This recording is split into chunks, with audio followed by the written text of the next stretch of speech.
We've got a Vampire Prince on 2 that's a really good evasive threat that can buffer our life total a little bit. We've got a Blood's Favor to draw a few cards. Our From the Ashes can sweep up a little bit later.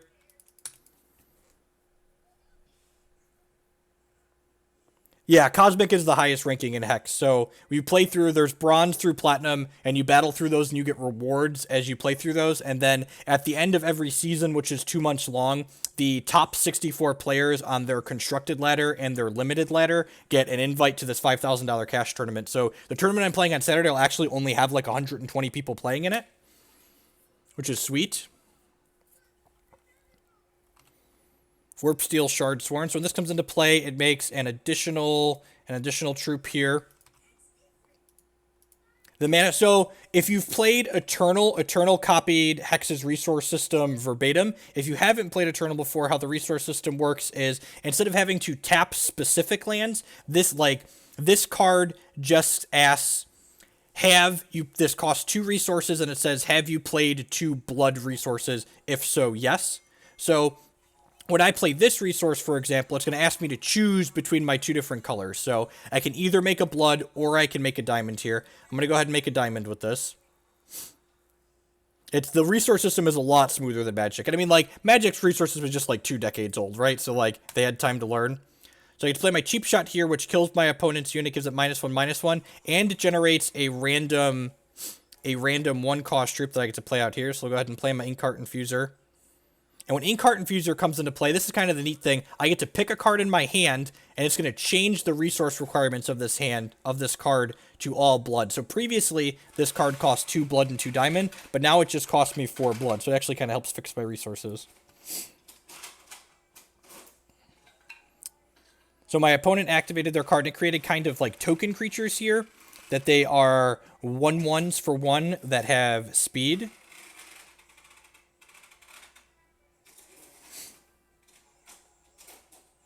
I actually really like the resources in the deck. It allows for some interesting deck building type requirements.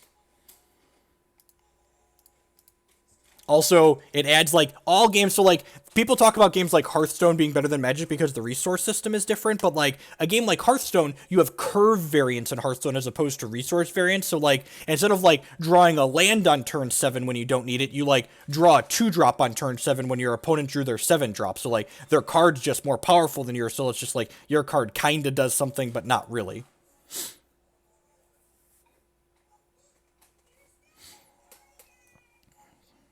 So this card's called Bride of the Damned. Every time we play a blood resource, we get to give one of our opponent's troops -1/-1 permanently. And then when we have 5 blood resources played, whenever an opponent's troop dies, we take control of it. So we have 3 currently. So once we play out 2 more blood resources, we'll start stealing our opponent's cards. I'm going to play this Bloodstone out, which gives this minus. So one of the sweet things about Hex, if you're a Magic player, you probably heard me talking about the opening hands in Magic. Oh, I should have attacked with the Bride, right? I guess this keeps this from attacking, though. One of the things that's kind of sweet about Hex is that their opening hand algorithm isn't completely random. What Hex does is they take a hypergeometric distribution and they shave the 10% most resource light hands and 5% most resource dense hands, and they just don't generate them for anyone, which means that everyone, when playing Hex, mulligans 15% less than if they were playing a game like Magic, where the opening hands are truly random.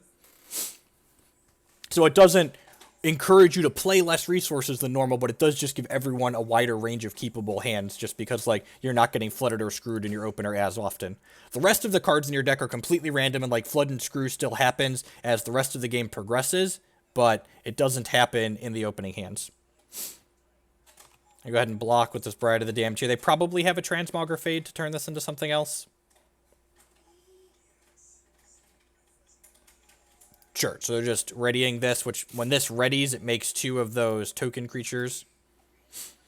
And one of the things that's kind of neat about Hex is that in Hex, your token creatures can go to your discard pile, so it tracks them through zones.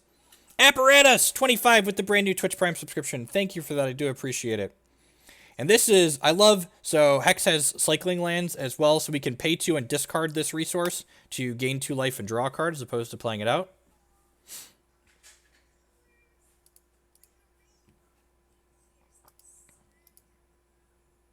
Like you're basically just putting the variants in different places when you're playing other games like that. Those games still have variants in them. It's just in different places than a game like Hex or Magic has variants. So I could play this Fallen Singularity here, but I think I'd rather just hold up this Rotcast in case my opponent has an Empress of the Ice next turn. Empress is a troop that when my opponent has 5 Sapphire resources played, it doesn't let my cards ready every turn. I think Hearthstone is trading where the variance is at the sake of an interesting deck building restriction.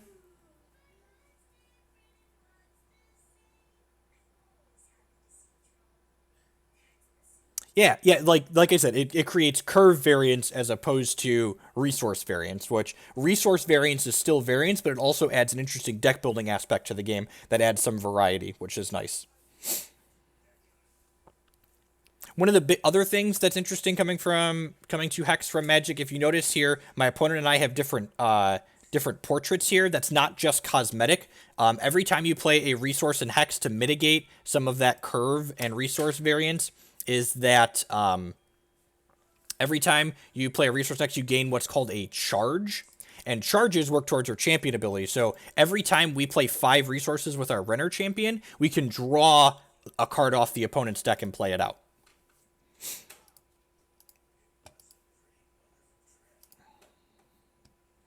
So we've got 1, 2, 3, 4, 5, 6. So opponent's at 8, so we can't kill them this turn, which is kind of sad. Just go ahead and attack for 6 here.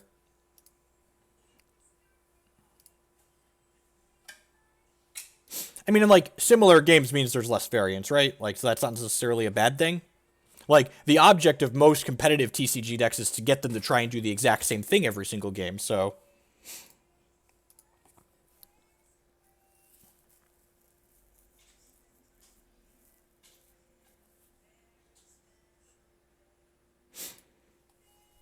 Yeah, between the opening hand algorithm and the champion, opponents decided they didn't want to play anymore. Fair.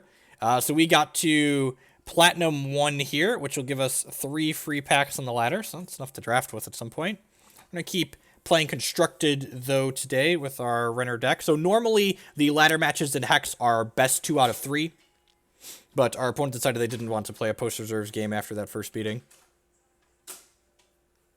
Yeah, Copycat's a really sweet card for sure.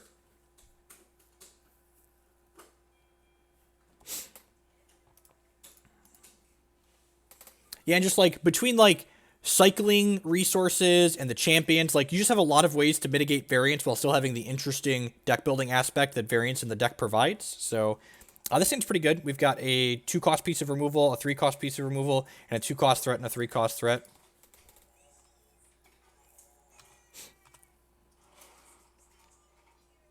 Yeah, the resource system just gives them more design space. I don't appreciate you having follower-only mode on. Maybe people who want to check your stream out want to chat first. I had to wait 10 minutes. I will unfollow. Yeah, you do you. It is amazing how much less spam there's been on the Magic stream since I enabled follower-only mode. It's a fantastic mode. There's more than enough people that want to chat to make that worth keeping on. Pool of Wrath, that's pretty good. So every turn, my opponent, I don't want to see your sleeve, gets to create a random 2-cost troop with speed that gets sacrificed, so they just get a bunch of fodder to play every turn. It's a great troll cleaning service. Yep, that's a great way to put it. Go ahead and play out Well of Retribution here, and our Vampire Prince requires 2 blood thresholds to play, so we're going to go ahead and get our second blood threshold here. I really love Prince in these control decks, so every time this Prince hits my opponent, in addition to giving us health because he has life drain, he also flips the top card of their deck over, and if he flips over a resource off their deck, he steals that resource for us. So this card buffers our life total, and it helps us hit our shard drops, which is great. The future is a wonderful place, right? So this, you can see I can mouse over here, and it tells me that this card was created by the Pool of Wrath. So this card dies at the end, so I'm just going to get a free 2-ball in here. No reason for me to trade my Vampire Prince when this is just going to die anyways.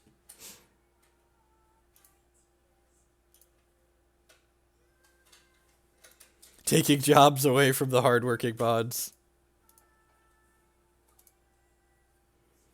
Hit them for 2, and we flip the resource over out of their deck. So we'll play this Bloodstone out, and when we play the Bloodstone, we get a resource and a charge.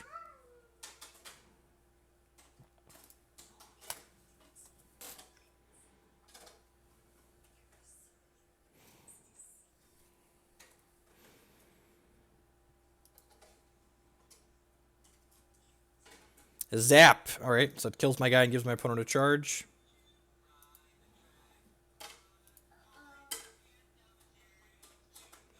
Surprised they played the Bride. I mean, if they kill the Bride, like, then they weren't killing the Vampire Prince, most likely. There could be merit to waiting to hold the Bride until after we could generate some value with it, but, like, I've got plenty of removal spells in my hand. We've got, like, a Blood's Favor to draw cards next turn. So, like, if this dies, we're probably going to have time to draw another threat.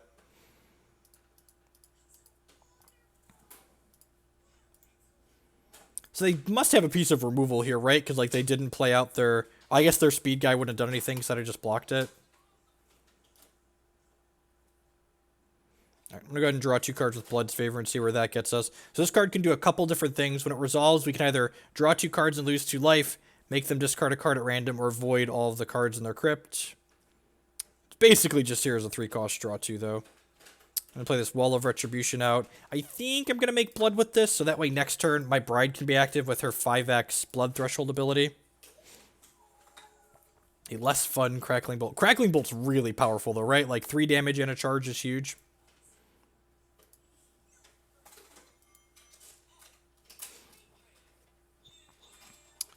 Heart of Embers is really powerful. So this card, when it comes into play, it creates a Valor power-up for my opponent, and every time they play a Valor power-up, they get to deal 3 damage to something.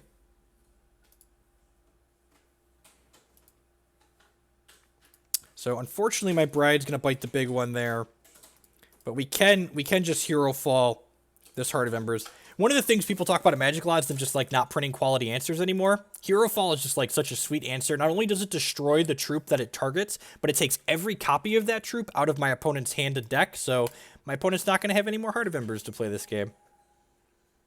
You see, it took two extra copies out of their deck there. I'm going to go ahead and play my Vampire Prince out here and pass the turn. There might have been merit to Rennering there before I made those decisions, but I doubt we could draw anything off their deck that would make me not want to Herofall and Vampire Prince. I guess maybe if we had, like, a Pool of Wrath, we'd rather play that than Prince, but, like, getting Prince going is pretty good.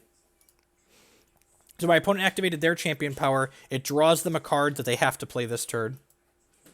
So it's not quite surgical, right? Because the original copy here went to their discard pile, so if they have a reanimation effect, they could bring this back, but the other copies are gone.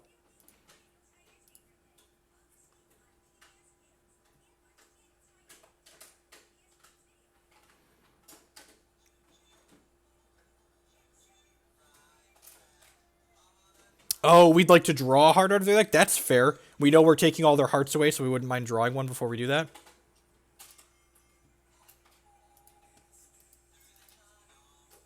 That has speed. That's a beating. Yeah, the filtering, I was trying different colors. I haven't had a solid color chat background before. I think it feels fine. Like, there's not really anything meaningful on the game board there. Oh, geez, that was a Pool of Wrath conscripted one. That's pretty good. It was a free Blamsmith. Geez, I hope we can hit them with this Prince here. This Blamstack deals 3 damage to us every turn if we don't hit them. Oof, God bless, they didn't have a piece of removal. I'm going to go ahead and Renner them now, see what we draw. Fireball, okay. So this deals 3 damage to something and requires 3 thresholds. Oh, I thought it had speed. Oh, right. The speed gem is blood now, right? I'm going to play this other Vampire Prince out. I'm going to play this Well of Retribution for our second blood, I think, here. Yeah, I'm going to choose the second diamond, actually, in case we draw from the ashes we want to cast. We don't have a Bride right now anyways. If they don't give us something to spend pieces of removal on, we'll probably cycle both these coins at their end step. Yeah, a lot of the names in Hex are fairly clever. Like, we have an Scapegoat card and a Copycat card. That card's really good. So this card does 4 damage to me and every troop I control. So my board is going to go by here.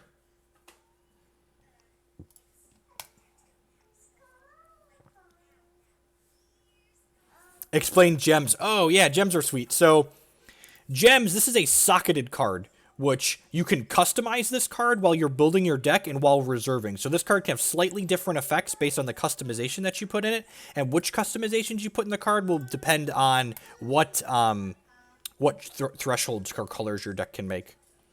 I'm going to cycle this coin here. The Fireball got color shifted because Renner says when we draw a card off of their deck, it turns it into colors we can play. So our hero power draws the card from their deck, and it turns this Fireball from Ruby into blood so we can play it.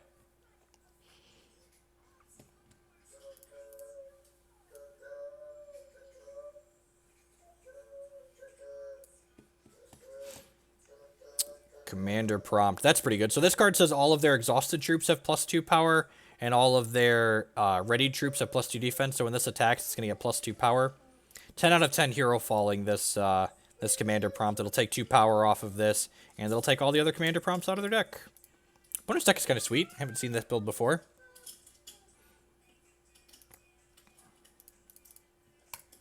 So we're just taking 2 from this because, again, it's going to go away at end of turn. Hopefully we find another win condition here. Losing our vampires kind of sucked.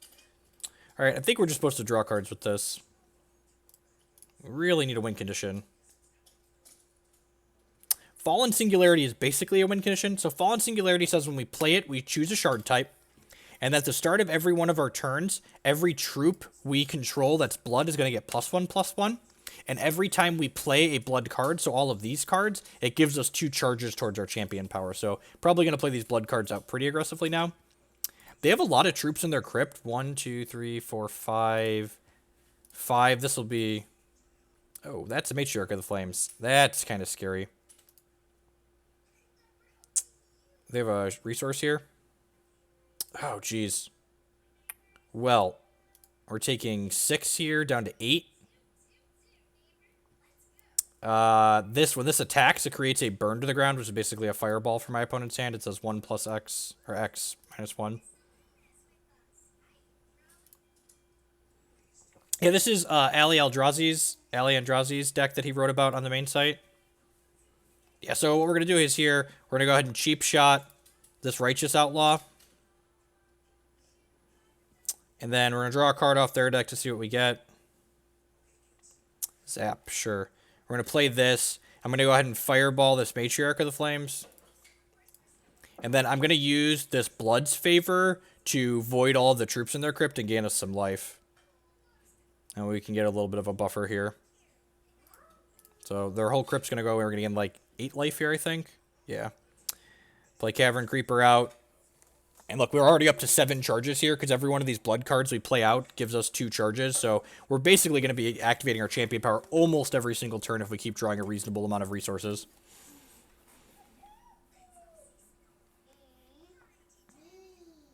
This Pool of Wrath could still potentially beat us down. The nice thing here is if we get some more troops, like this is only a 1/2 right now, but the Fallen Singularity is going to make it bigger every single turn from here on out. So we're essentially drawing 2 cards a turn.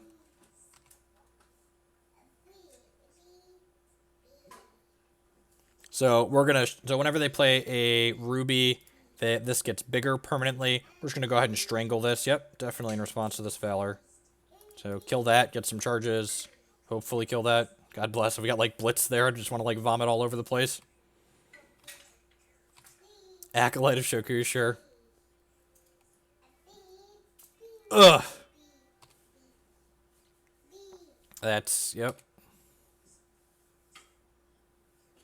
Another Lasgar's to deal 4. Hopefully we hit some winners off of their deck and or ours. Alright, there's a brick from our deck. Draw a card off of theirs.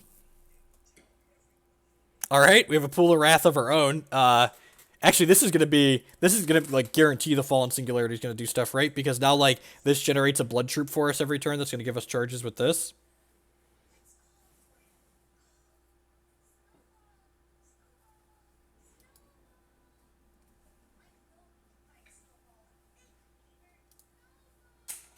That's really good. It dies at end of turn, but it creates them a 1-drop. It's unfortunate for us. Well, the good news is we can zap that. Or we can zap that. Yep, that one's much scarier. Zap before this attacks, just in case they have an assault card in their hand. No, Conscript creates troops that are the same thresholds as this. Conscript, so like that's why this conscripted a Ruby card. Yep.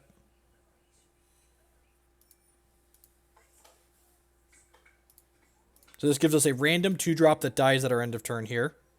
Web Scribe's actually great because it's going to give this Midas power when we gain charges here. Riposte is a great hit. It gives us insurance from potential future Lasgars.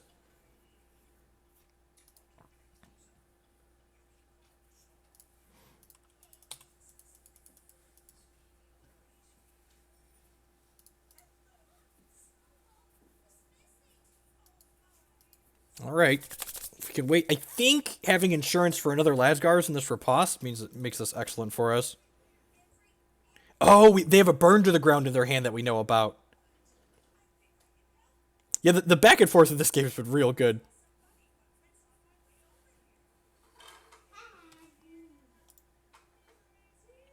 Oh crap, we're only going to be able to delay it. It makes it Ruby. That's unfortunate. That's not good for us. It means we're only going to be able to delay it for a turn. So we kind of need to find something else that gains life or actually kills them. Okay, let's do this. That's not particularly exciting. From the Ashes, what do they have in their crypt? Matriarch, Righteous Outlaw. Yeah, I think we just From the Ashes and get the Righteous Outlaw here, right?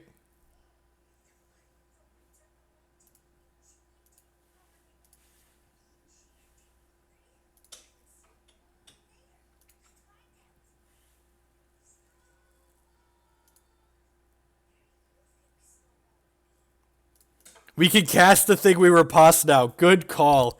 Wait, is Burn to the Ground double Ruby, though? It is double Ruby, so we need another Ruby.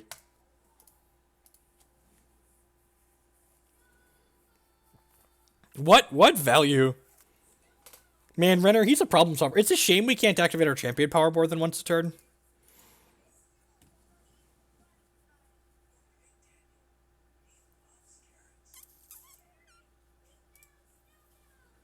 I just have to let that happen because they have a burn to the ground that we know about. I could have gotten the 3/3 burn lady, but like the Righteous Outlaw could act as a removal spell. Alright. Need to hit a Ruby off their deck. Need to hit a Ruby off their deck. We knew they had this burn to the ground that was going to be lethal regardless. Ah, jeez. Ah, jeez.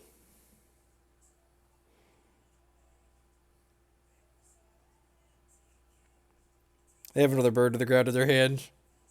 If we hit a Ruby, we just kill them, though, right? If we hit a Ruby, they actually just die to this dealing X damage. Ruby, Ruby, Ruby, Ruby! Come on! Yes! Oh, God, that's so good! That's so good! Oh, man, oh, man! Ah!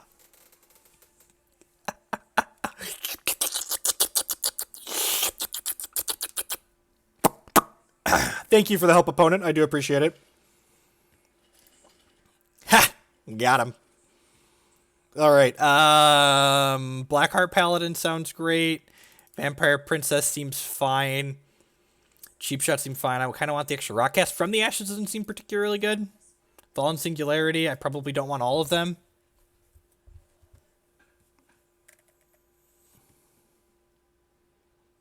I just want only one Fallen Singularity. Rogue Physicist with the 8-month resubscription. Favor kills Pool of Wrath. That's fair. They just, like, not want the Fallen Singularities. I can see that being true. I don't think I want both of those. One of those is probably fine. Go ahead and save this. The deck list updates automatically on screen. God bless good software. I think I might need to change a diaper. I will be right back. I need to check.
This hand's a little slow. I could see merit to mulliganing this on the draw. It's got all of our thresholds, though. Blackheart Paladin's a great top end. Drawing a second one's a little clunky. And probably supposed to lead on coin there. That one will certainly playing this out as a resource since we draw like mono resources for the next few turns.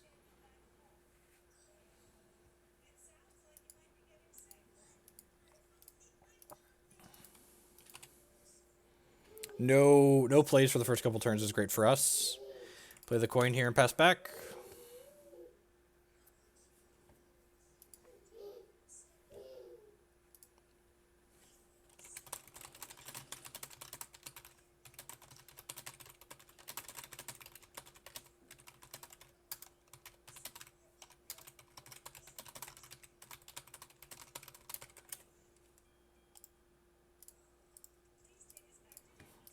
Yep.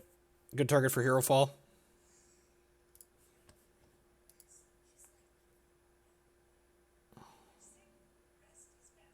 Yeah, that's true. I actually didn't even think about that. The fact that they're probably going to bring in ways to interact with it.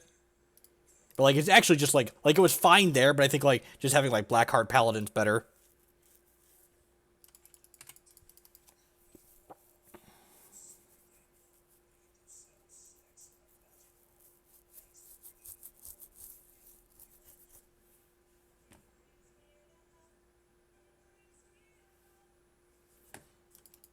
Heart of Embers. Huh. We actually don't have an answer to that currently. That's pretty bad for us. Discard Herofall? Strangle? Yeah, I'm pretty sure we just have to draw some cards here. We have to hit a piece of removal for this. We're in a 19 here.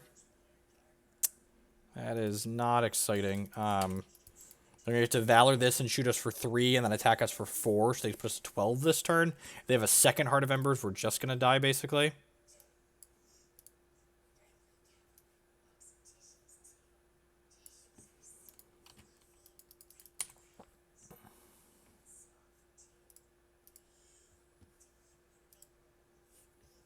Yep. I boarded out my From the Ashes, too.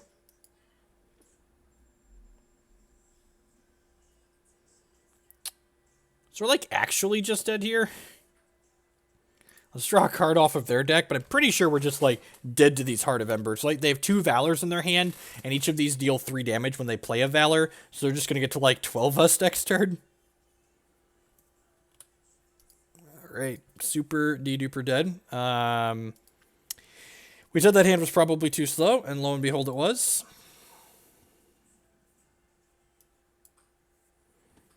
I would just like to say good morning, afternoon, good night to everyone, wherever you're out in the world. Thanks for choosing to spend part of your day here with us. My name is Jeff Hoagland, and I'm a TCG player and content producer, and you've landed here at my Twitch channel, maybe my YouTube page in the future. If you're enjoying what you see and you'd like to show a little support, I encourage you to use that follow button on your screen. It doesn't cost you anything, it helps other people find my work. If you're really enjoying what you see and you want to support my content a little bit extra, there's a couple different ways you can do that, such as subscribing on Twitch for varying amounts or becoming a patron on Patreon. Information on how to do both of those things down below the stream and the different benefits and rewards that come with it. You could also support my content by supporting my sponsor, hexprimal.com. We'll love to sell you some Hex TCG singles, and if you use code Jeff5 at checkout there, you will save 5% on your orders.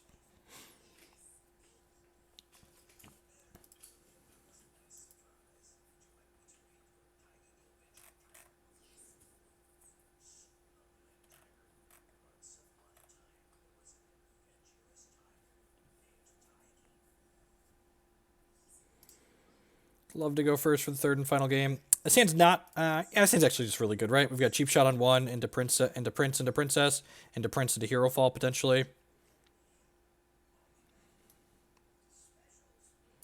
Our Princess has life drain just like our Prince.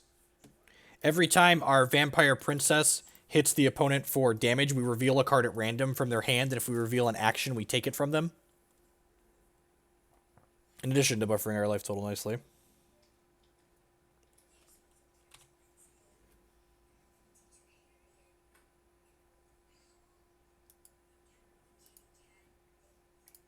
Play this, play Prince, pass the turn.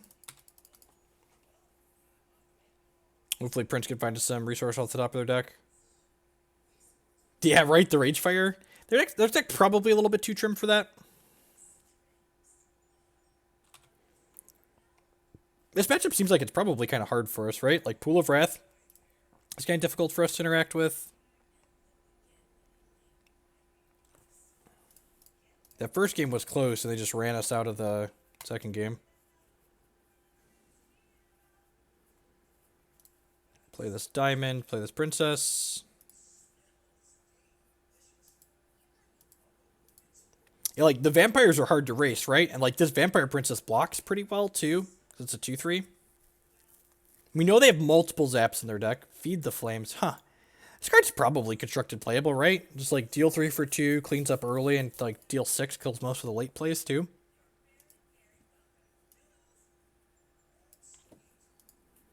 Subscribe, sure. You're not attacking with this, are you?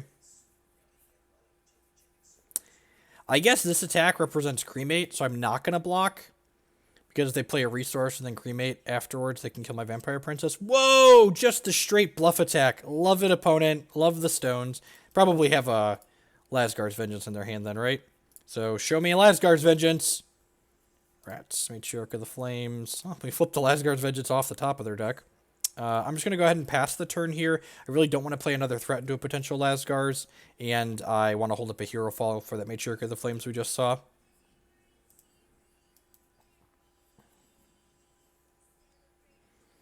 Like, opponent's down to 17, we're up to 29 here, just, like, solidly buffering our life total.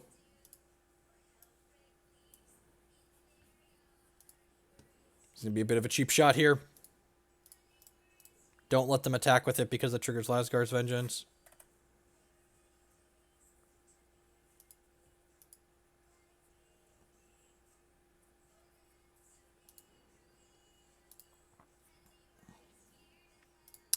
Blood's Favor, draw 2 cards.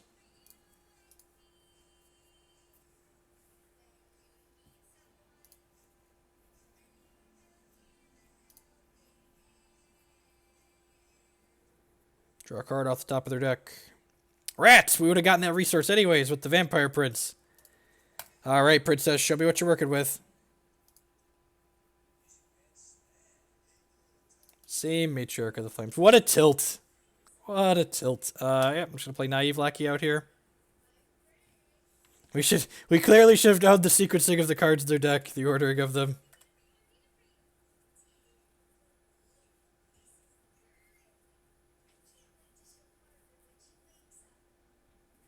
Alright, opponent stumbled and died there a little bit. Alright, next win. Next one will put us in the Cosmic. Ooh, our account leveled up. So every time you play any games of Hex, whether it's PvE or PvP, you get account experience, and then your account unlocks different things. So this is a alternate art Underworld Crusader we get here, and a booster pack for level 75. What's the next level? Some Justs. I believe that's my 4th Crusader, so we have 4 of those now.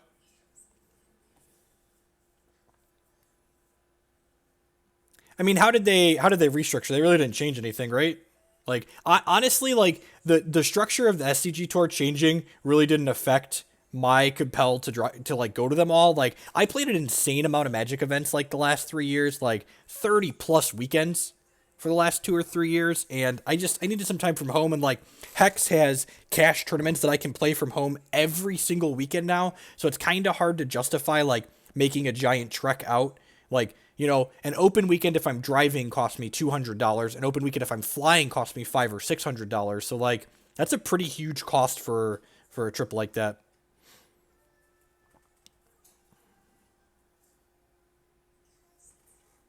I am going to be playing the Team Open in Louisville in a week and a half, and I will also be playing the Invitational in Roanoke, but I don't think I'm going to ever go back to going to all the Opens. Just like with what Hex is doing now, it's like such a smarter play. Like, I get to play with my kids and hang out with my wife in between rounds of the tournaments. Nice, Britain. Yeah, they need to do a better job of putting the rewards, like, in your face, I feel like. What you have to remember is, like, so, one, Magic tournaments, like Hex tournaments, I really hate that Hex modeled this off of Magic. A lot of the good things about off Magic, but, like, Hex tournaments, like, Magic tournaments, like Hex tournaments, are super, super top-heavy. And, like, super top-heavy tournaments means you don't get rewarded for being a consistently good player. You have to run hot and spike the tournament in order to have a really good payoff. So, like, Like, I just said, driving to a Magic tournament costs probably 150 to 200 bucks. Well, I have to top 32 to break even. I have to top 16 to make a small profit, and I have to top 8 to like come out ahead. No, I'm not playing with Brad and Brian. I'm playing with Kent Ketter and Matt Bamonte. We won a local team 1K, so I've been enjoying playing with them. Have a few too many resources in our hand, so we're going to go ahead and pay 2 and cycle this Wakuna coin here.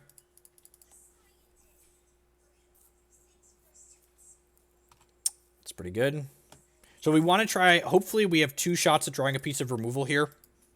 Because if this Llama Herder diligences, my opponent's going to get to create a 2-2, which is annoying. That's pretty unfortunate for us. I think I'm just playing this and then passing the turn here.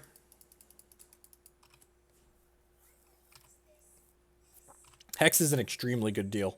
So our goal is to live until we get to 6 resources so we can play this from the ashes and kill everything in play, but our opponent's putting a lot of pressure on the table with this Llama Herder. We might not live to last that long.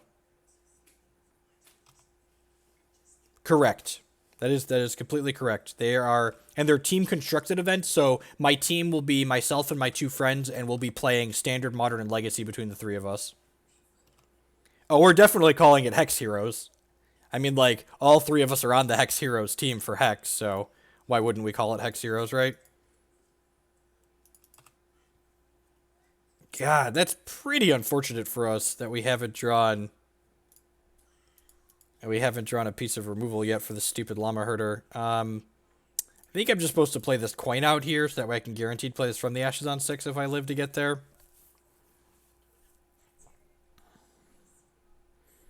His Vampire Prince is probably dead. They likely have a Decree of Banishing or something like that in their hand. We would have been on the play this game. The From the Ashes would be fast enough, but like a 6-cost Sweeper is just like really slow without something to break up. And ugh. Oh, right. They just have their champion ability.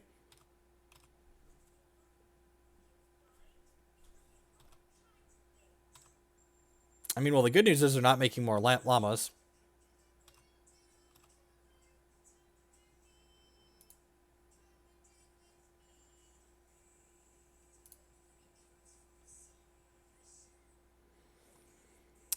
Totem Trap's actually pretty good.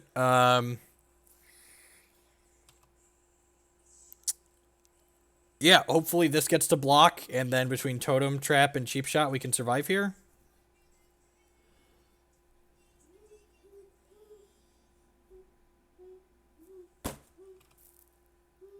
Yep, so we're dead.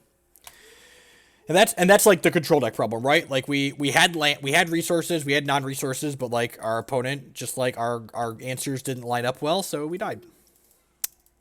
I probably need Fallen Singularity to win this game. Opponent missed 1 point last turn, not 2. Cheap Shot doesn't seem particularly exciting against what they're doing. We bring in 1 Blackheart Paladin.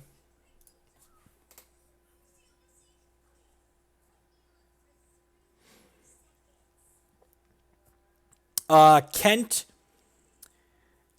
denied his opponent a take back at a competitive REL event. Kent's opponent messed up, and Kent said basically, no, you can't, that's not how the rules work.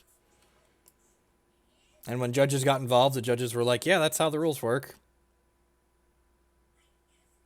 Chump blocker with Cheap Shot. That's fair. I didn't think about that line. If I make a chump blocker with Cheap Shot, they have to have 2 pieces of removal there, because I can trap the Llama Herder. Okay, yeah, thank you for pointing that out, Tom. I didn't even think about that. The Cheap Shot was just a chump blocker. And then, like, we bridge into From the Ashes.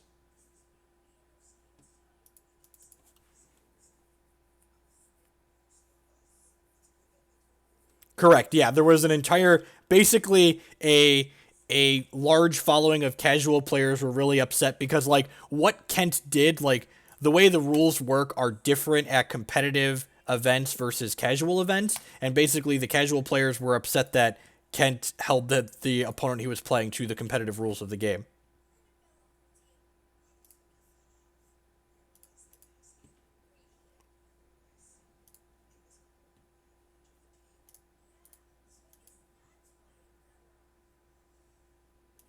I mean, like, what you have to remember, what you have to remember is that, like, even in Hex, right, like, every game, like, for every one really hyper competitive player that's like playing these things, like, Magic has like millions of people that play it worldwide, and these tournaments don't have nearly that many people. Like, oh, come on, give me a blood threshold. Give me a blood threshold. All right.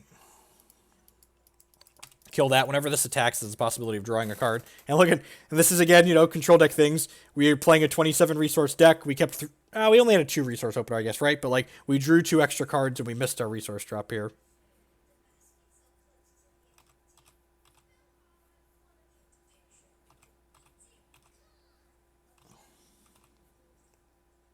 Sweet. So we get to play Bride of the Damned here, and then we play a blood shard here, which gives this -1/-1.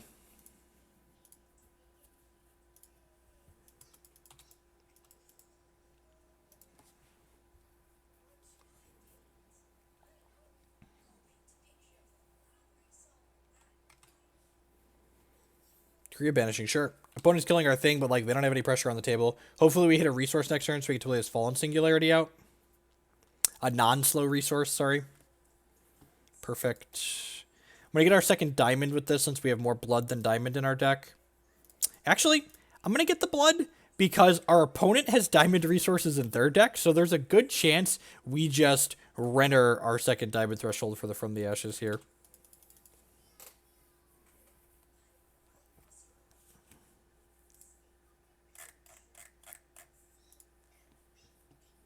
Sure.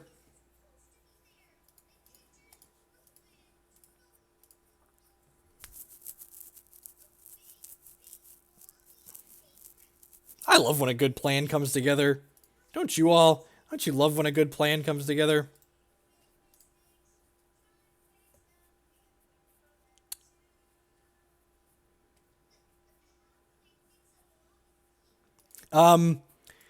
We technically went 2 and 3. One of our opponents timed out because they were playing the Vizier combo and they were playing horribly slow.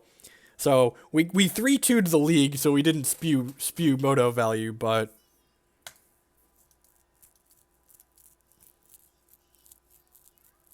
the deck is just like classic fair modern deck problems, basically. Oh geez. Please draw Blood Shard. If we draw Blood Shard, we get to play this, kill this, take it, kill this, take it. Oh, baby.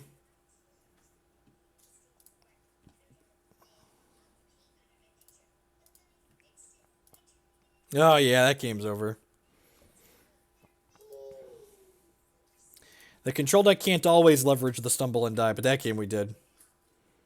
That game we punished him.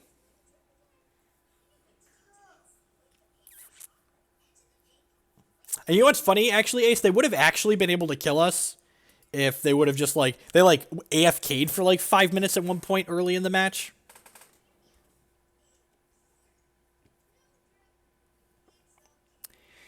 I don't think I keep this hand. Like, it just doesn't do anything. This hand's much better. It's like Bride, 2 spot removal, 3 resources. Yeah, like, it really just depends on, like, your value, right? But, like, some of the things, like, you're not going to be able to track, like, I would have won here or not, necessarily.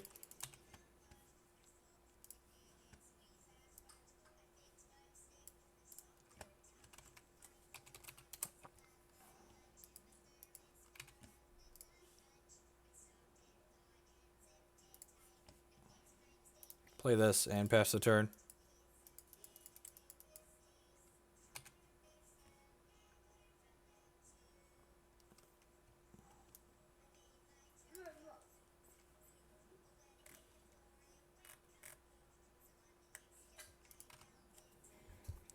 That's annoying. I think we just strangle that here. Yeah, I'm just going to strangle this and then play Blood's Favor.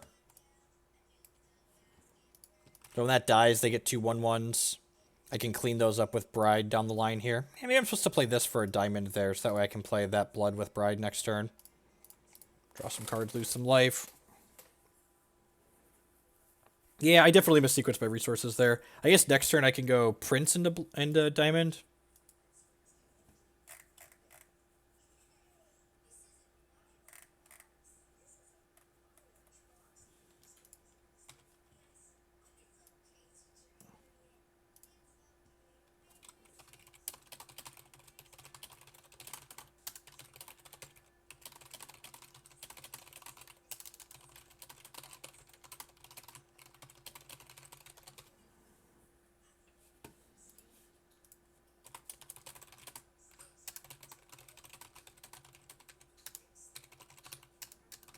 Huh. So we drew that. That makes the Prince line look a lot worse. I think I'm just playing Bride and then playing this Well of Retribution out here to give -1/-1 to one of these Phantoms. I don't want to give it to this one, because if I can kill this one next turn after I find another Blood Threshold, we could take it back and get an Ardent Crusader, which would be hot. This is probably going to die, but like eating a removal spell and taking a Phantom with it is probably more than reasonable. Hopefully we're going to be able to bridge into this from the Ashes.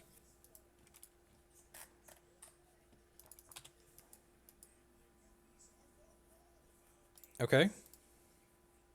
Man, Blood Threshold, please. Blood Shard, please. Blood Threshold, please. Blood Threshold, please. Blood Threshold, please. That's unfortunate. I'm going to play this out.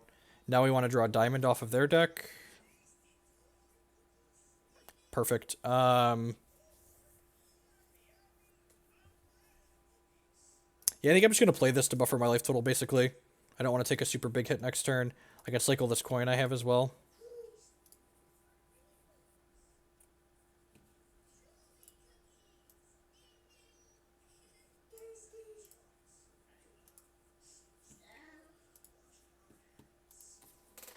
What you got? What you got? What you got, opponent? I can make one of my troops not be able to block here.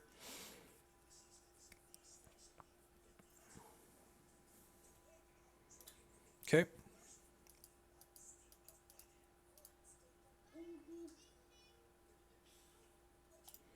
I'm going to cycle this and see what we draw here.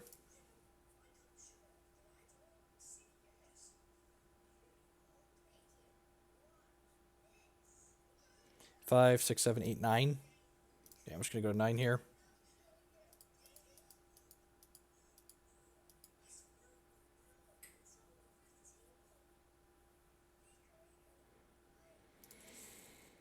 I'm pretty sure From the Ashes Martyr Saint works how I want. I can take the Martyred Saint before...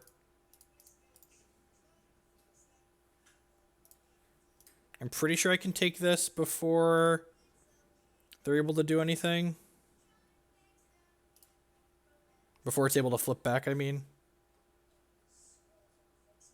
Let's see. This could cost us the game if this doesn't work how I think it works. Yeah, I'm pretty sure I get to take this Martyred Saint, though, right? Okay, sweet. So it turns into a save soul on my side. That makes sense. But they don't have the save soul. Because this card says it still gives their guys +1/+1. Whenever you draw an Ardent Troop, it turns back.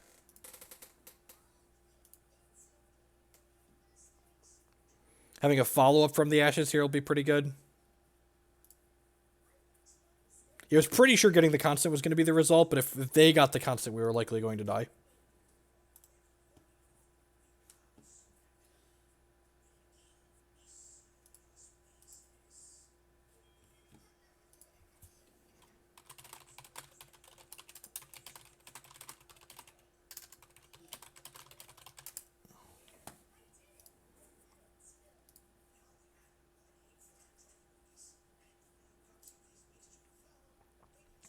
That's pretty good. So that's going to bring something back.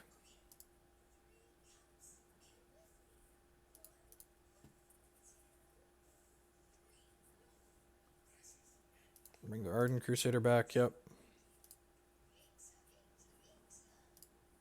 Alright, well. Second verse, same as the first.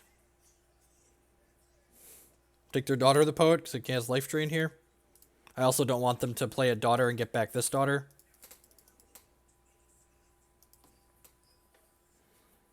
We get multiple daughters out, that would be bad for us.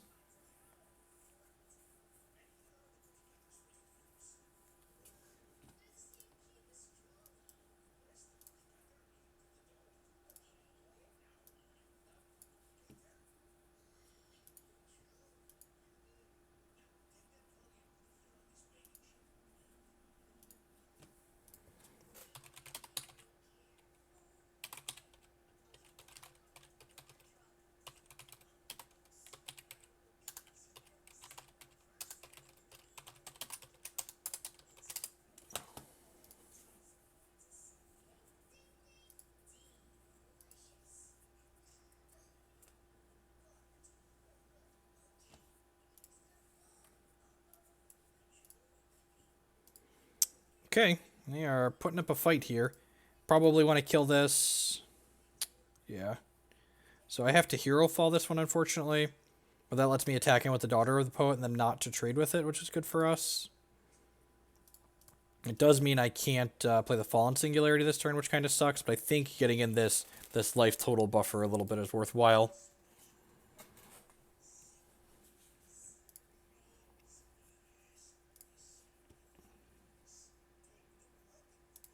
Okay, sure. Oh, geez, they have a bunch of Valors, right?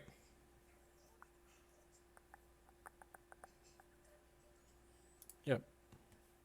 Because that made a Valor for every exhausted troop they had, which was 3. I'm going to rock cast this before it attacks, and there's a chance to draw a card. So they're attacking for 4, we're gaining 3.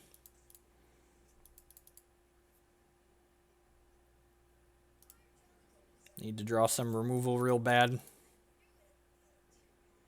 From the Ashes would be great. Pretty sure I'm obligated to choose blood here. Maybe I'm supposed to hold that in case I draw a Bride, actually. Don't totem trap me. Don't totem... Oh, wait. I've got this. Sweet. Yeah! Get wrecked, nerd. Counter target totem trap. Not dead yet. I'm not dead yet. I'm not dead yet. Not even dead to removal here. Alright, let's run it off here. Oh, jeez.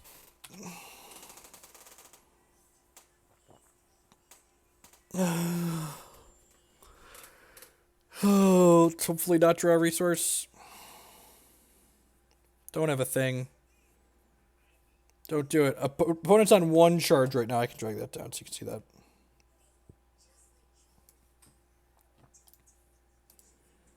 That could be anything. Even a Bride. And we're going to play the Bride out here because it gives us 2 charges. So activate Renner. That. Oh, God, that's so good. That's so good. Holy crap, that's great. And we had an Ardent Troop into our hand.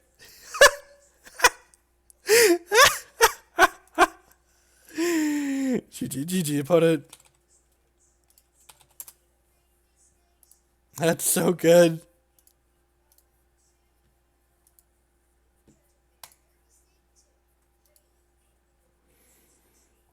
Ooh, baby, baby. Ooh, baby, baby. Ooh, baby, baby.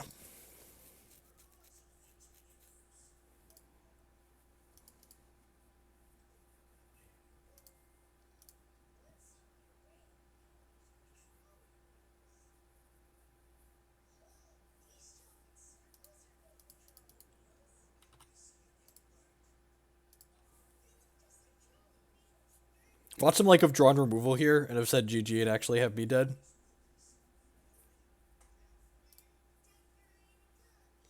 Oh.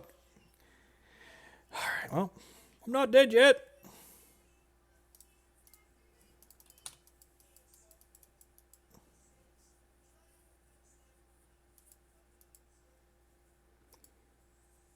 I do not have the replay technology, which is a good thing. I don't think anyone that's qualified for the CCS this weekend should have access to the replays, the replay technology with how it currently exists.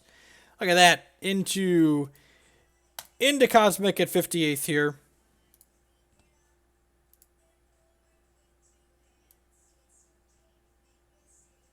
So not quite at the bottom, but not too far up there.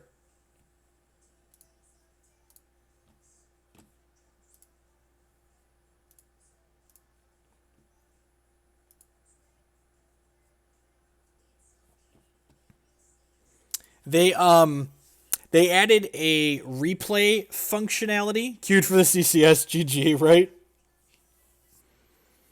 So that way they can replay games and like see both players' hand. Basically, they're going to be adding support for official Hex coverage soon.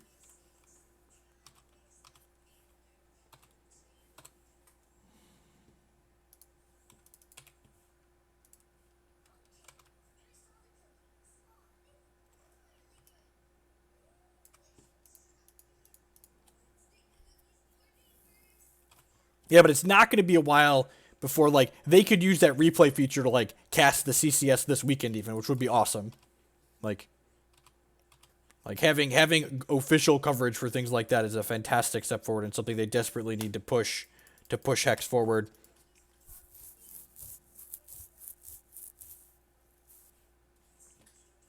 The fact that, like, the people commentating can zoom on whatever card they're talking about while it's there on the board is awesome. Like, a lot of really good things going on there. Correct, yes. The way it currently exists, it doesn't look like they have any controls built in, which is, like, understandable, right? Like, it's new technology, but, like, anyone that's currently in the CCS should not have access to the replay technology. I think that's a bad idea.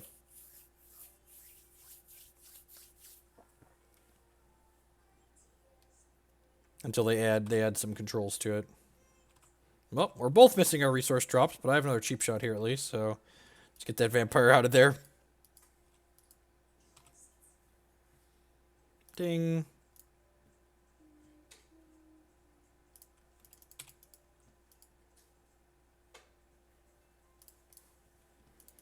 They're probably going to have to be, hopefully, Hex usually makes a lot of good decisions with things like this, so I'm hoping they'll do the right thing and, like, make it so, like, tournament deck lists are all public for everyone. That would probably be the ideal situation, because, like, otherwise scouting becomes real.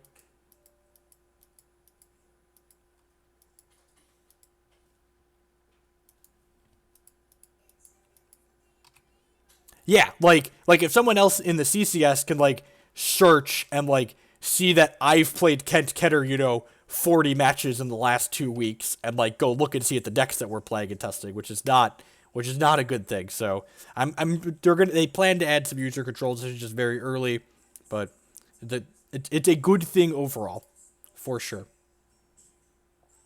I have faith that they will make good decisions that are good for the health of the game and the players. Pretty regularly. It's weird. The company's invested in making the game that they make, good for everyone. It's a strange occurrence.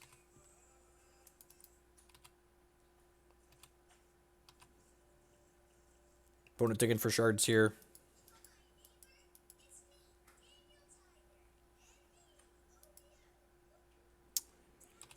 Dread Apprentice, that's pretty good.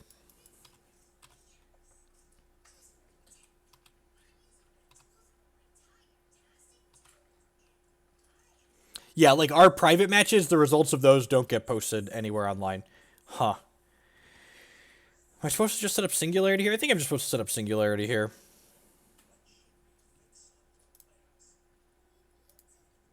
Makes a Dreadleg for that. That's cute. Draw a card off their deck now, because we could very well activate Renner again next turn.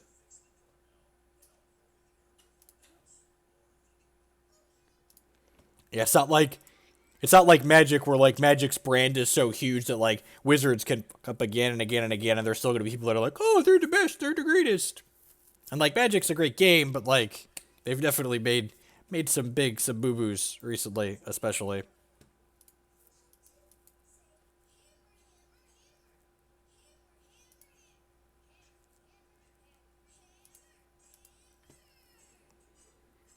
I mean, as far as fairness is concerned, I think just, like, making all the deck lists public at the start of the tournament is what you want to do. Transparency is a new concept to be as Magic player, right?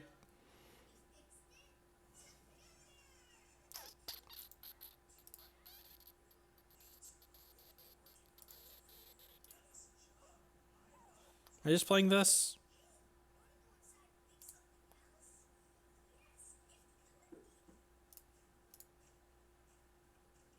So now every time we play a blood card, we're going to gain 4 charges. And every turn, our blood troops are going to get +2/+2. And it'll be interesting to see if our opponent can power through Fallen Singularity. We are going to have Renner activations every turn for the rest of the game now, which is exciting.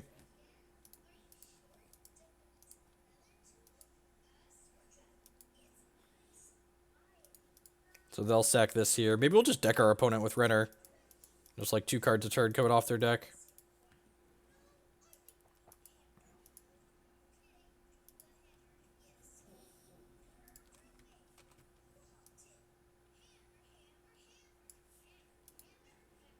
What you got? What you got? What you got, opponent? Happy to trade here. Just preserve our life total. As this game goes long, it's definitely going to favor us. I don't want to get, like, cheesed out by a bunch of Dreadlings as we go down the line. Gemborn Prowler, sure. Play a resource out. How many troops are in here? 1, 2, 3, 4, 5, 6. Yeah, I'm just going to go ahead and... gain 6 here. Void their crypt, take away their scrounge fodder.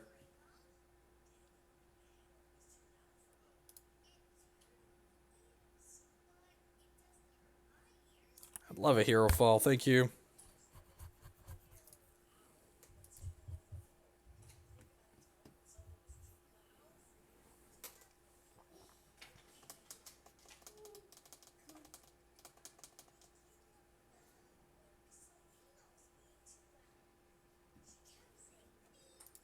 What you got? What you got? What you got, opponent? Rotpaw Gang. Well, now I kind of sad that I burned my Blood's Favor when I did.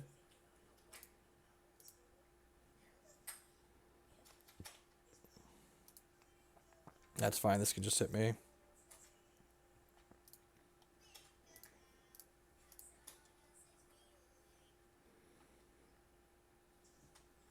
We can probably just power through that. Oh, we also have Bride of the Damned that could help us through that.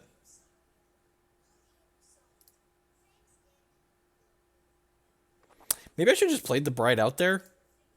Yeah, I'm just going to play her out, actually. Because, like, I have a Tomb Swap to get her back.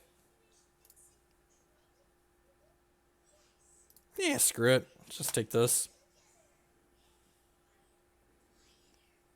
Up to 9 charges here. Oh, you take it from the Ashes too? We actually just don't care about that card, do we? So, Fallen Singularity, you choose the threat shard type when it comes into play.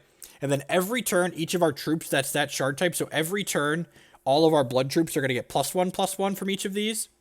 And then every time we play a blood card, we get +2 charges from each of these. That's pretty good. Oh, you know what? I should have responded to this shard with a Rock Cast.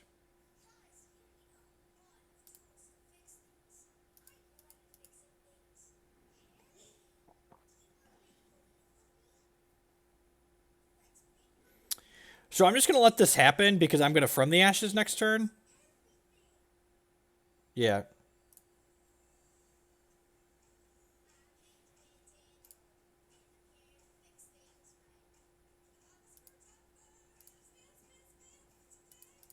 From the Ashes is a great cleanup here.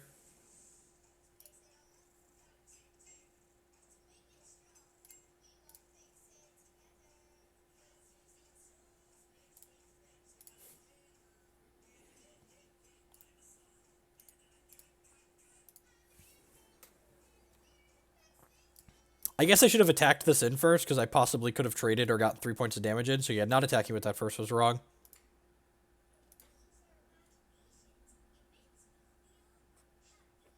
Yeah, but then if he has a bride, and we have brides on our side when we do that, then how does that work? It would just swap them, right? We just have a little bride swap-a-rooney.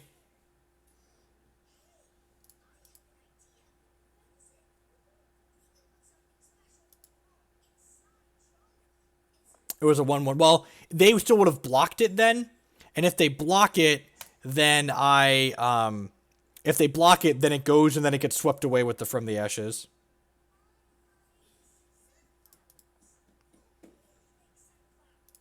Yeah, it was correct to swing. Ooh, Malice is pretty good. That could load our deck up here. It's actually kind of scary.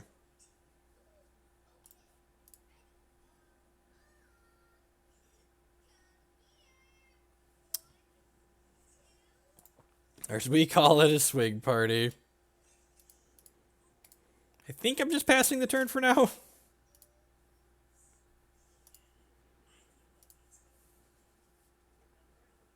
They're about to put infinite eggs into my deck.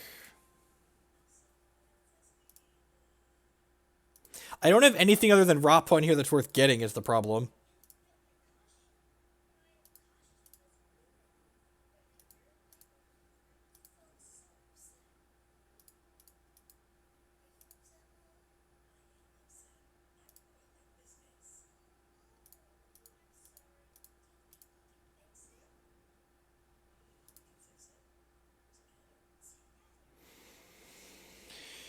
Oh.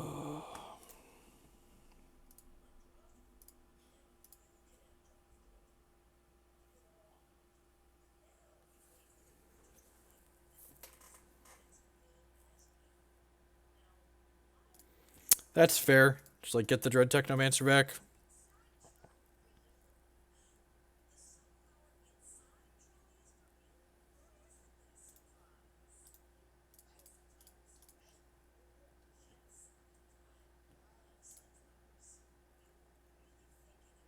Just casual 16 charges.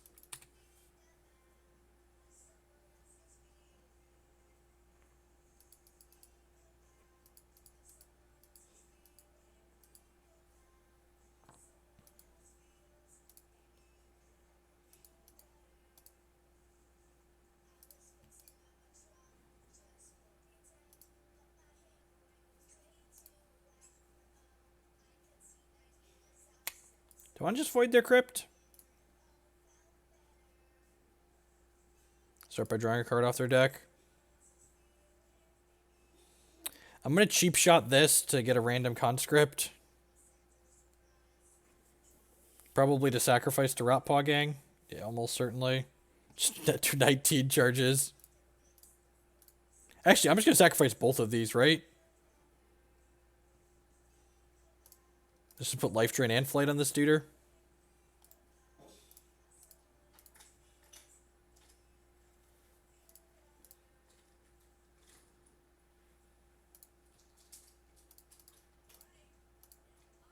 The problem with Fallen Singularity in an aggressive deck is that it doesn't impact the board the turn you play it.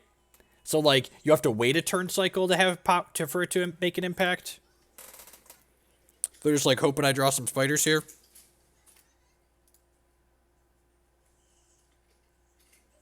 Alright, we drew a spider. And they get to gain some life and draw a card. Did you find a Herofall? Here's my 10-10 gonna bring down the hammer! Got him. Alright, so Steel Intel seems great.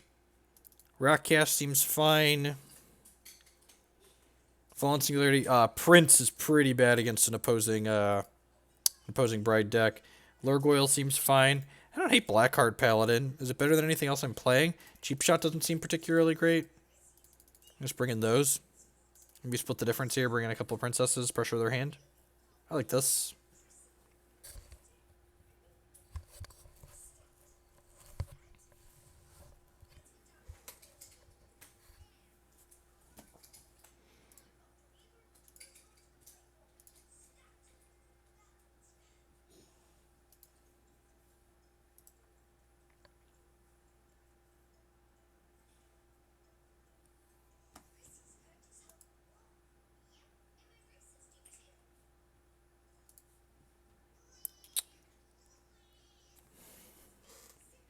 This makes our first number of resource drops. It's a little bit mediocre than that, though. Yeah, I don't like mulliganing. People like to bring in Withering Gaze in these matchups. Just make that card dead. Rats, I got so excited when they played a 1-drop there. It's like, oh god, are we going to get Withering Gaze? That would be so good. We're on the Necropolis Coin here. Probably play the Diamond Shard and cycle the Wakuna Coin on too.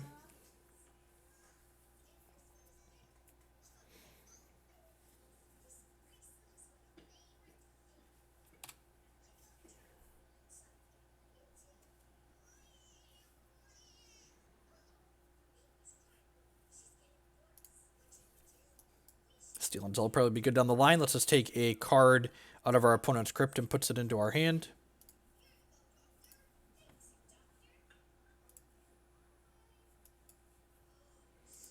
Dread Factory is pretty good. I guess they had Malice too.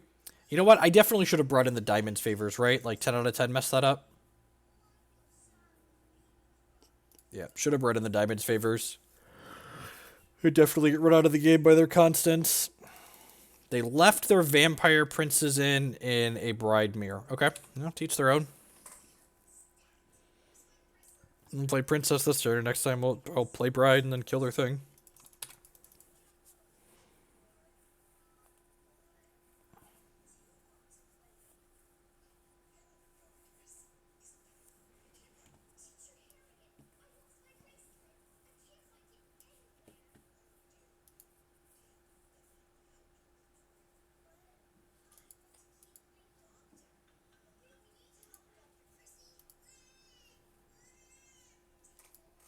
They had a resource with it, so that's like the ceiling on that for them. From the Ashes, a great pickup. This is just like our card that lets us like go way over the top of what our opponent has going on. Diamond's Favor is one of the better constant removal cards. I don't think anyone can, like, none of the constant decks are popular enough to, like, warrant playing something like Scouring Light, but Diamond's Favor is, like, super flexible. It's reasonable against, like, the, what's it called deck? I'm blanking on its name, but it's definitely reasonable. Alright, so play a little bride. We're gonna play a little bride swap-a-roo here. Who doesn't love shuffling the women around? I'm sure someone somewhere is going to give me crap for saying that. Draw a couple cards here. Next turn, we will light up the board with the From the Ashes.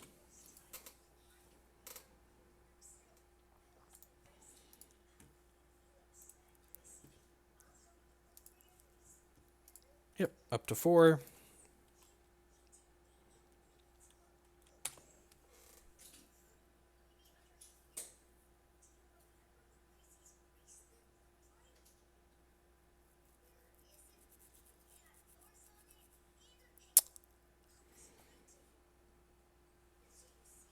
You can exhaust this to this, and then say, oh, they probably should have exhausted it to here. If they had a Malice here, we're probably going to be out of this game in a big way because of this Dread Factory making 2 Dreadlings every single turn. Yeah, that seems pretty good.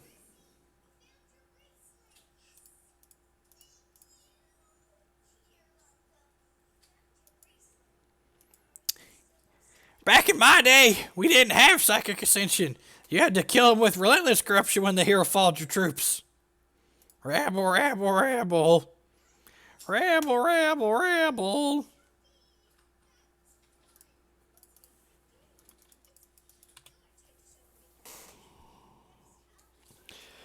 Alright, your move, go.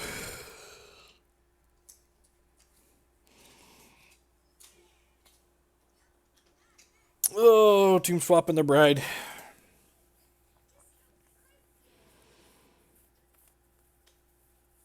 Oh yeah, look at this, the bride switcheroo. And you get this bride, and then I get this bride, and then you get this bride, and then I get this bride. Alright, opponent, it was good last turn. Let's go ahead and run it back now. Y'all, come back now, you hear? It's my bride, damn it. She's my bride, and I want her now.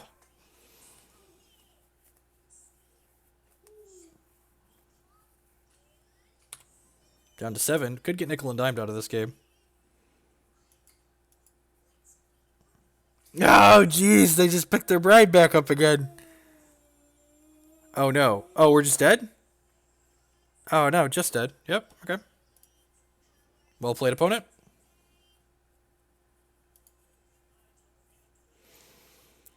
Well, then. Let's put in the Diamond's Favors. Like I said, should have been in there.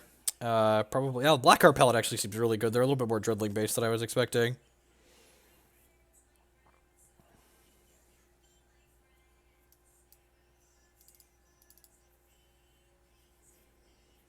Trim those. Yeah, let's split the difference. I like Loregoyle and Vampire Princess. Play 1-1. Play around Herofall a little bit.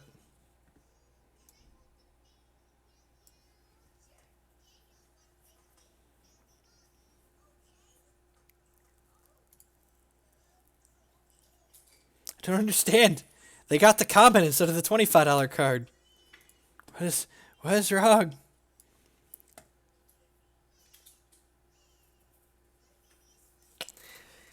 This hand's a little slow.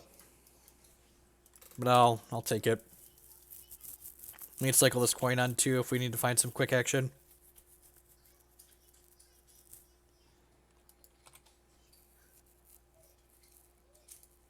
Blood's Favor is excellent. Because we drew Blood's Favor, we're probably going to cycle this coin here. Like, gives us 5 draws to find another resource.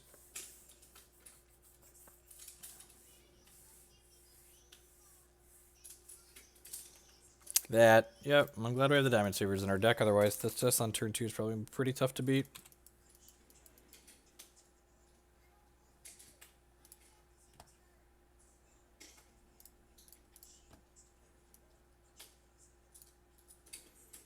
this one out. Lose 2, draw 2. I'm sure we're going to, like, miss our next resource drop here after seeing all that. God bless. God bless us, everyone.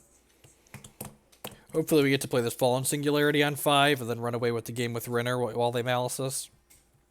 Yep. Are they missing a resource drop? That's so good for us. Well, I'm glad we don't have the extra Fallen Singularity in our deck at this point.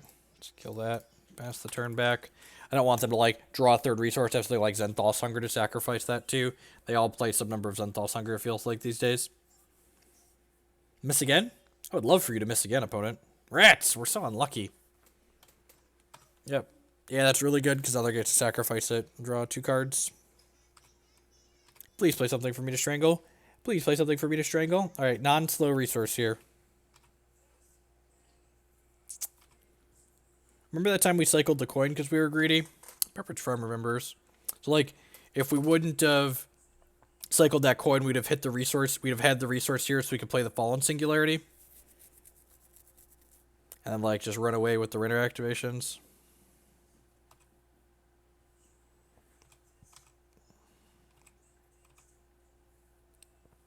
Hey, hey, yo. Hey, yo. Hey, hey, yo. Hey, yo. Do do do do do do do do do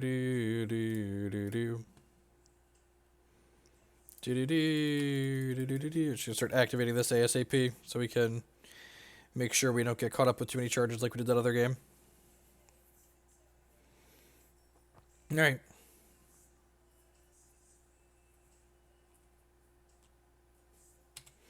Look, I didn't put that title up there all willy-nilly.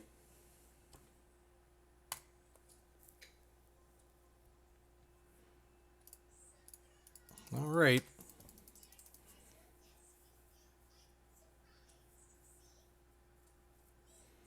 Opponent's down to 11. They really want some spooters. Singularity? Yeah, right? Like, that's, like, the definition of this game right now, right? It's just, like, Malice versus Singularity, which can do more work, basically.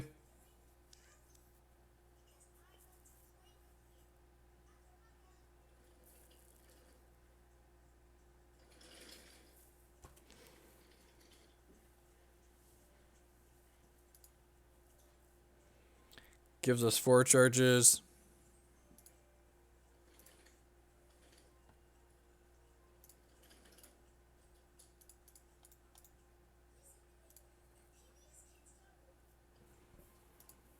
Sure. Yep, draw. So basically all we need to do is keep their board clear so we could just deck them at this point, I think. If we could just, like, keep their board clean between these From the Ashes and other things, like... Our deck's going to be large, and there are going to be spiders everywhere, but I'm saying there's a chance. Try to kill my thing. Do it. Try and kill my thing. Strangle your bride in response. Get out of here. Oh, you know what? I didn't have 5. I don't have 5. I thought I was going to get their bride. Yeah, I'm dumb. That's unfortunate. Ooh, Steel Intel. Don't mind if I do. Alright, now I have 5, so let's do this. Let's play this Dread Apprentice kicked. I think I just steal Intel their bride now, right? Like, they have multiple tomb swaps in their deck.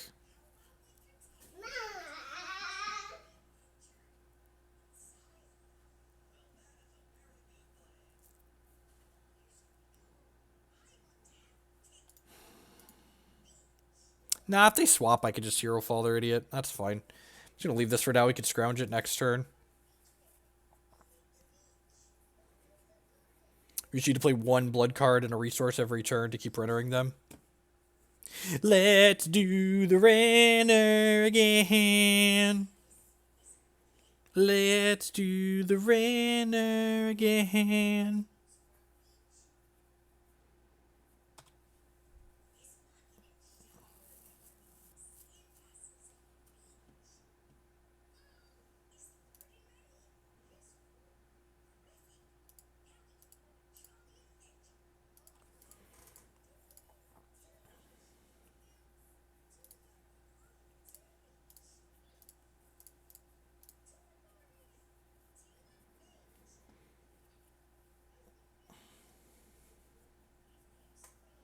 Just keep rennering, rennering, rennering. Just keep rennering. Doop, doop, doop. Alright, 8 charges. Rockcast this.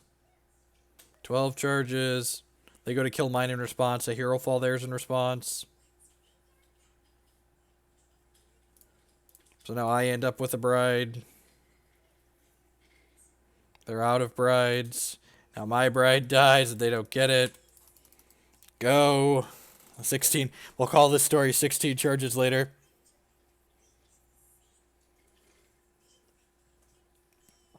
But I already scheduled to give up everything and move to Nashville to become a pop star. Oh no, my poor beautiful bride. My beautiful bride is gone. She had so much to live for. All the way down to 21 here. More importantly, opponent's deck down to 34 cards. We're going to start drawing spiders here at some point, but it's not going to matter because they're going to run out of cards in their deck. 15 charges, 16 charges, 20 charges. We've got this whole Renner thing on lock, I feel like. Man, that's aggressive.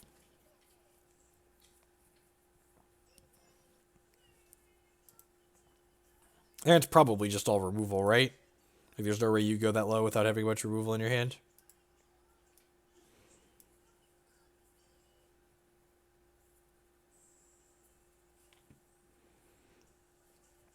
Don't even have to look. They're getting a Spiderling. Interesting.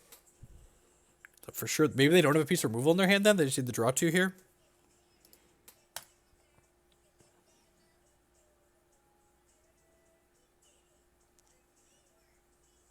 I'm just not going to block here. We're only taking 2 from this because Blackheart Paladin says we take less. This is probably a Strangle.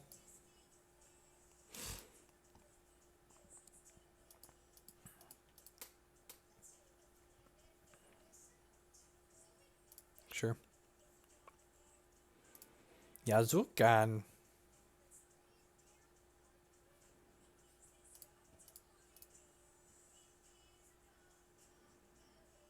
Oh, geez, I forgot this gets bigger, too. Ooh, piece of candy.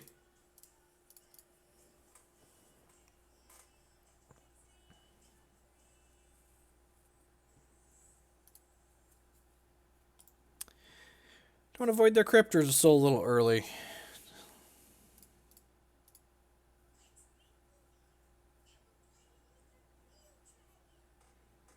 Alright, they made a play last turn that felt like that was coming, so... Hey, Hacky! 10 out of 10 playing this. The question then becomes, do I want to void the stuff out of here? I feel like I don't. I feel like I want to save those for a life total buffer down the line here. Or like well on track, like these Blackheart Paladins negate all of these Spiderlings. They're on 27 cards in their deck. Sure, man. Pick your favorite. Oh, that gives them a From the Ashes. That's actually potentially bad for us, right?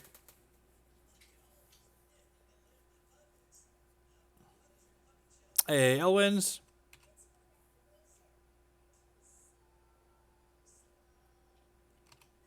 Oh, that's fair. Because then the Prince would have done an extra damage.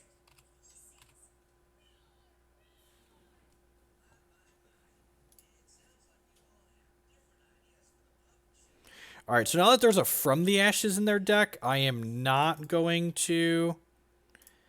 I'm not going to offer this trade. Oh, I could offer that trade? Yeah, I could just kill one of their things if they're going to do it.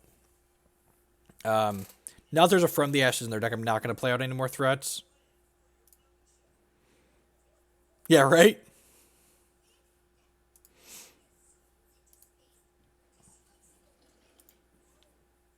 I don't think there's quite enough idiots in my crypt yet, so let's just pass back. The bigger problem is they put another card in their deck. How am I supposed to deck them out now?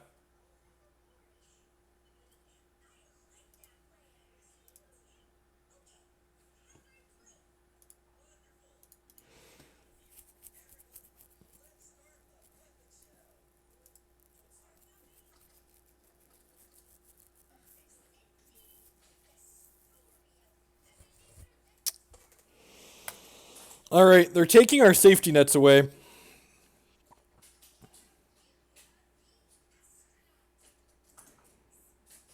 Our safety nets are leaving us.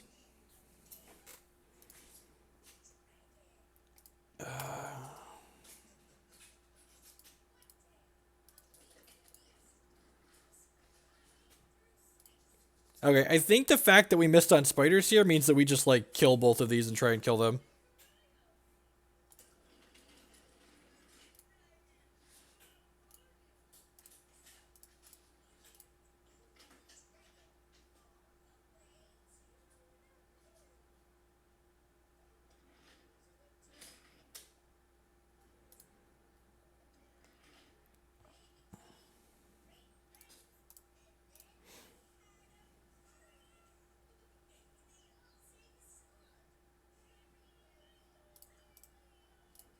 And they should just be dead here then, right?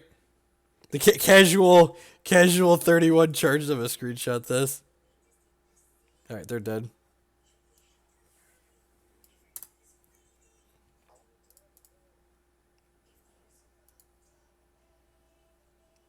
Got him. Ground through the malice. Ground through the malice. Alright. I don't know if I can play this deck anymore today.